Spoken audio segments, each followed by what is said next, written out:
Then comes another plan. You have to sit for GMAT. Now it's not a question of now getting a school that you want to go to. It's about getting now to prepare for this exam called GMAT so that we can get some really nice schools where we can go. You know, that's the tragedy of being a guinea pig. You find yourself in so many plans. At the end of the day,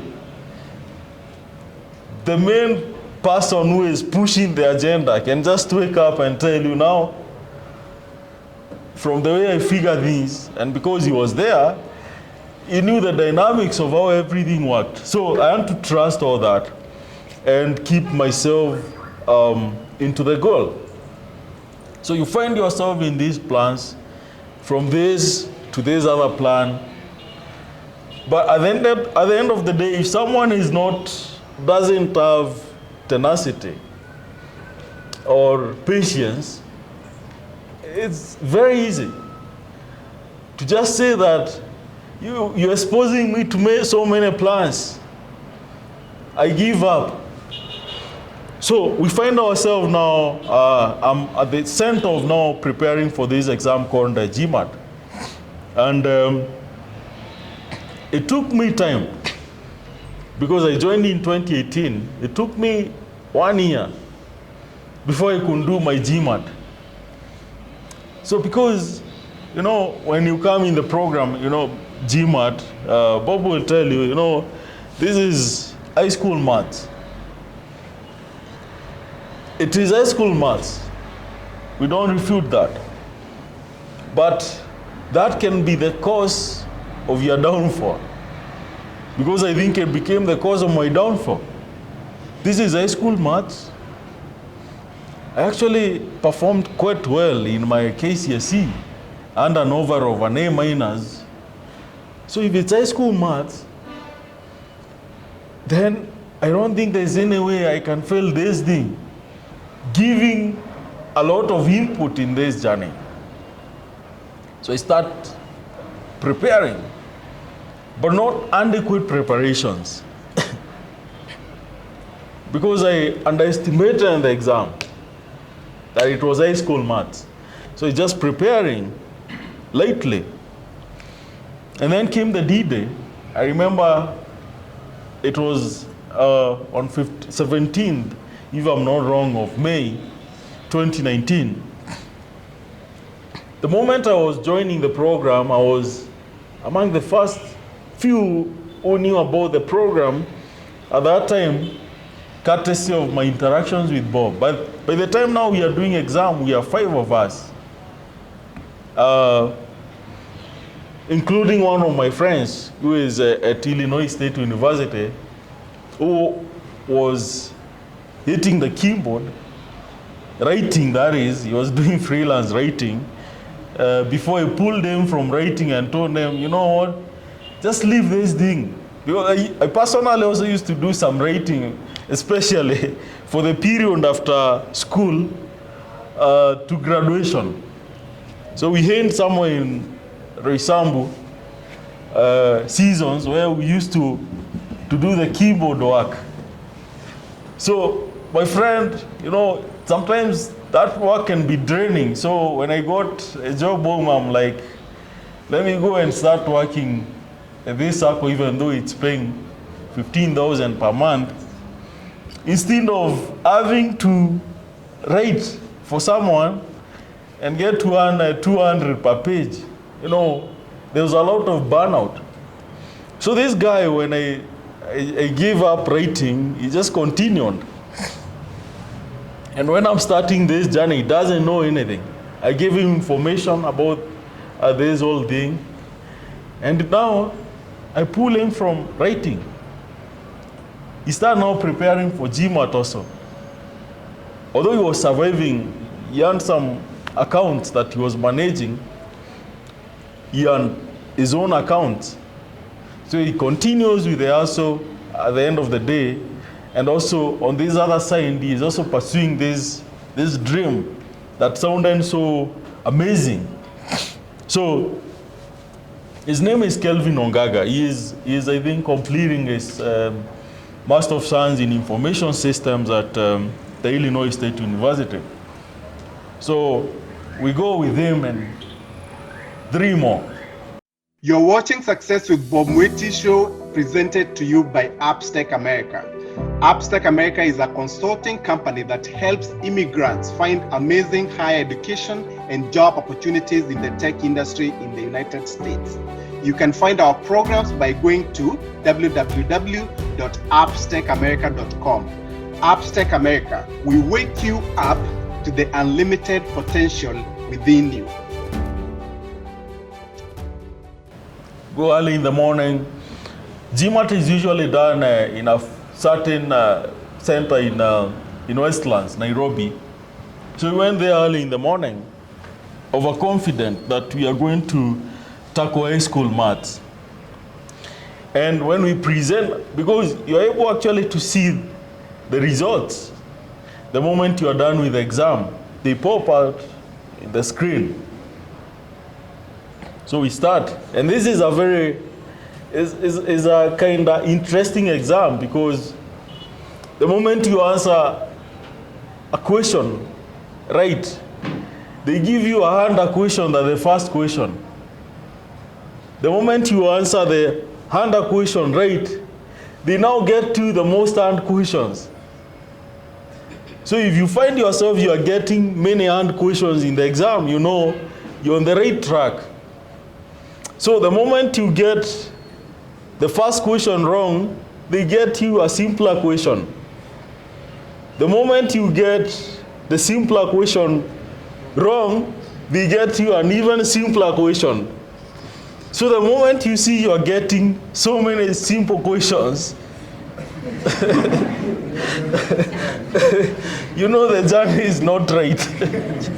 You're doing something wrong. So we go to the exam, overconfident, and then after submitting our exam,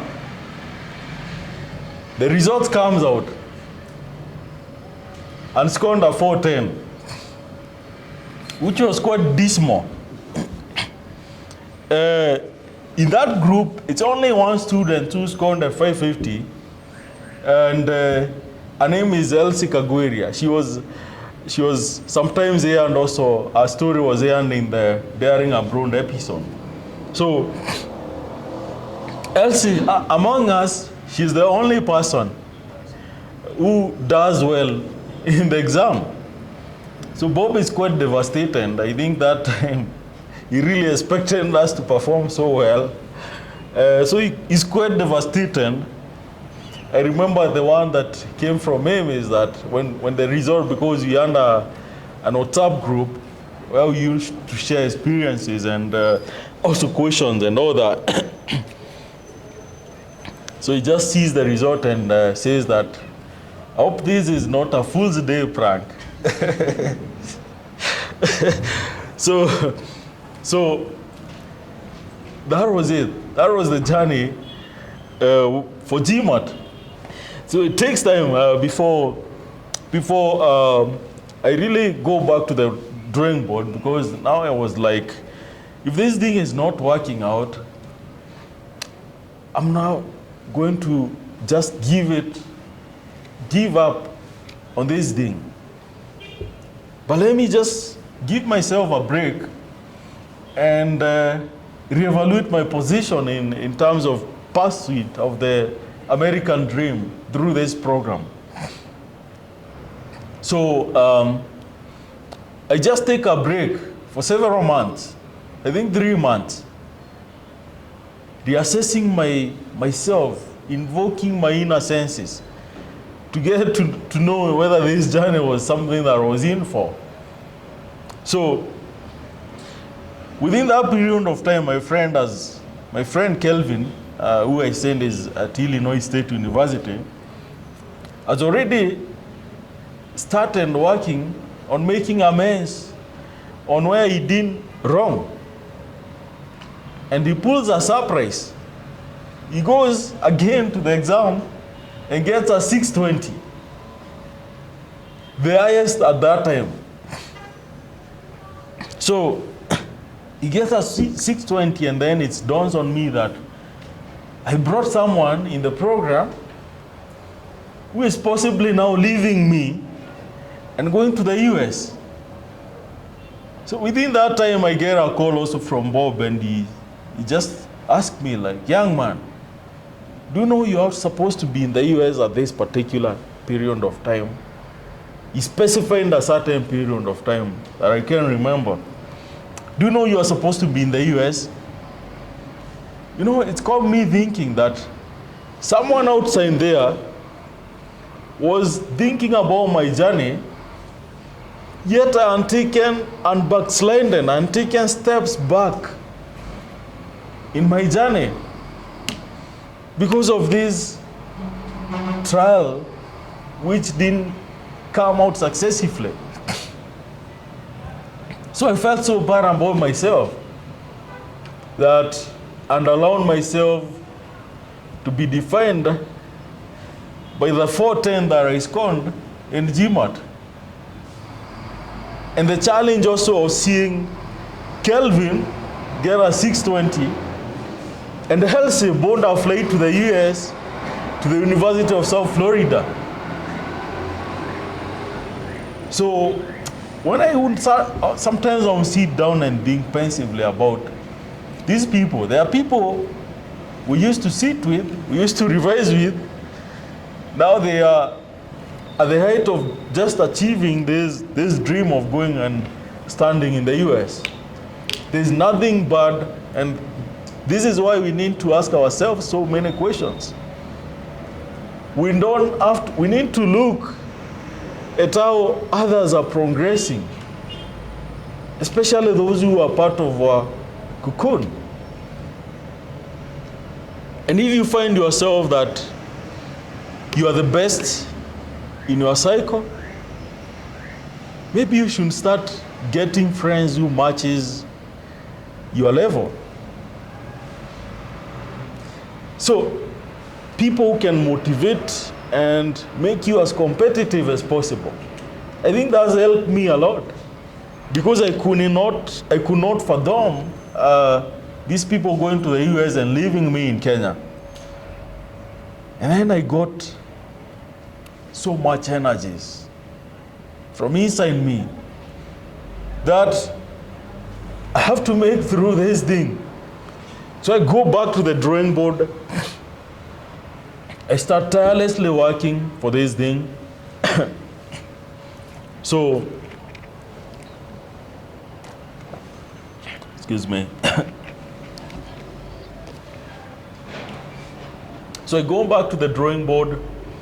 I started tirelessly working. Hey, I won't wake up. Maybe, I don't know if she will be around home, but most of the time I would wake up very early in the morning and start preparing for that. Most of the time when I was at home, because that time I am now relocated to Nairobi. So, but I would visit home with my GMAT books and a big green book.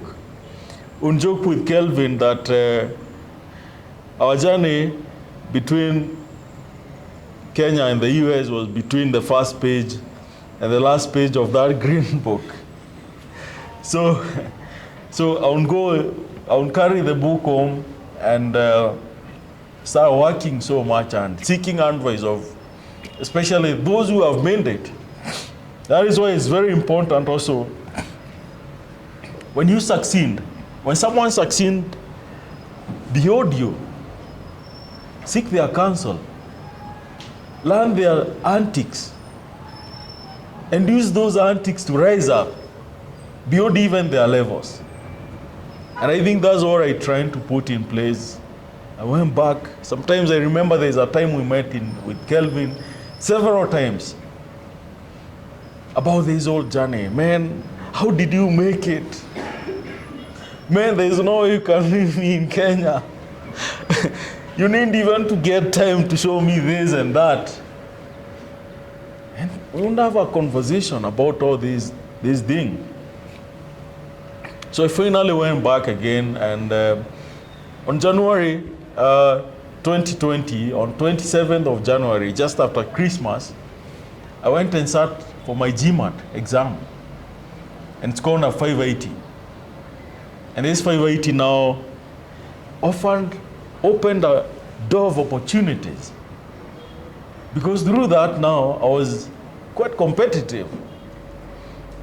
I was able to get an admission to the University of Alabama in Huntsville City.